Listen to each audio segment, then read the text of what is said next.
আসসালামু আলাইকুম এভরিওয়ান, আমি শাবানা। আজকে আমার ব্লগটা শুধুমাত্র বাচ্চাকে নিয়ে। আমরা যখন বিয়ের আগে বলো বা বিয়ের পরে বলো কোথাও যাই বা কিছু করি, আমরা সবসময় এটা আমাদের মাথায় ঘুরতো বা এটাই চিন্তা ভাবনা হয় যে আমরা কোন ড্রেসটা পরলে আমাদেরকে পারফেক্ট লাগবে, বা কোথাও ঘুরতে গেলে নিজের জন্য জিনিস নেওয়া হতো, এই কানেরটা নেব, এই জিনিসটা নেব, নিলে আমাদেরকে ভালো লাগবে, এরকম মনোভাব হতো।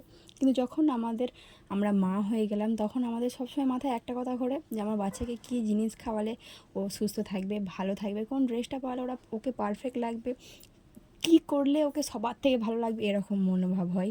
বা কোথাও ঘুরতে গেলে মেয়ের জন্য জিনিস নিতে হবে, মেয়েকে কী খাওয়াতে হবে, এই সকল কথাগুলো মাথায় ঘোরে। তখন আর নিজেদের কথা ভাবতেই মনে থাকে না, তখন শুধু মনে হয় যে বাচ্চারা যেন ভালো থাকে, তাই না বলো?